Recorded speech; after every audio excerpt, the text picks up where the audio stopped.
आमचा हा काम बंद आंदोलन आहे. आम्ही धरणे आंदोलन केलेलं आहे. मागील 2 वर्षापासून आम्ही शासन दरबारी आमच्या मागण्या मांडतो आहे, पण शासन कुठेही आम्हाला दाद द्यायला तयार नाही. सतत नेहमी सकारात्मक चर्चा करून तोंडाला आमच्या पाण्यात सुटली जातात. मागील 9 तारखेचं धरणे आंदोलनाची नोटीससुद्धा आम्ही सरकारला दिलेली होती.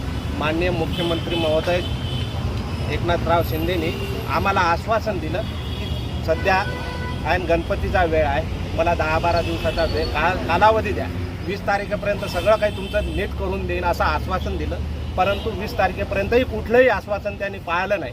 त्यामुळे नाईलाजास्तव आम्हाला हे धरणे आंदोलन करावं लागत आहे. मुळात आमची इच्छा नाही आहे, कारण प्रवासी वर्ग हे आमचे दैवत आहे, त्यांच्यामुळे आमचं पोट चालतं आहे. पण कुठंतरी आम्हालाही शासकीय कर्मचाऱ्याप्रमाणे वेतन द्यावं, आमचा कामाचा मोबदला योग्य मिळावा, या न्याय मागणीसाठी, रास्त मागणीसाठी आम्ही शासन दरबारी वाचा फोडण्यासाठी हे धरणे आंदोलन करत आहे.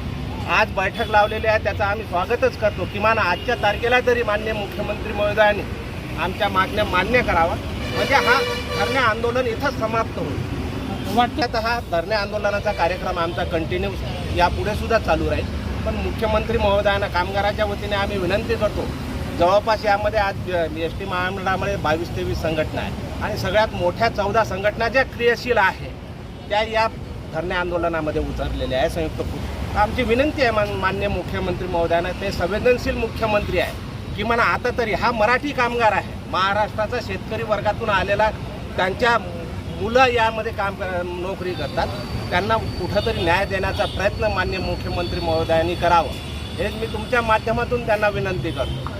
पण होत आहे याबद्दल आम्ही दिलगिरी व्यक्त करतो. प्रवासी आमचं दैवत आहे. मागील 70 वर्षापासून आम्ही अविरत सेवा देत आहोत. चांद्यापासून बांद्यापर्यंत गरीब जनतेला त्यांच्या इच्छितस्थळी पोहोचवण्याचं काम या एस टी महामंडळानं केलेलं आहे. या महाराष्ट्राच्या भरभराटीला एस टी महामंडळाचा खारीचा वाटा आहे. हे असतानासुद्धा मागील 70 वर्षापासून जे कोणतेही राज्य सरकारी येऊ, राज्य सरकार जो आलेला आहे त्यांनी कायमस्वरूपी एस टी महामंडळाकडे दुर्लक्ष केलेलं आहे. आमच्या मागण्या रास्त आहे, आम्हाला कामाचा योग्य मोबदला मिळाला पाहिजे. आज राज्य सरकारी कर्मचाऱ्यांना आमच्या वेतनामध्ये अतोनात तफावत निर्माण झालेली आहे. ती तफावत कुठंतरी शासनाने दूर करायला पाहिजे, ही आमची रास्त मागणी आहे.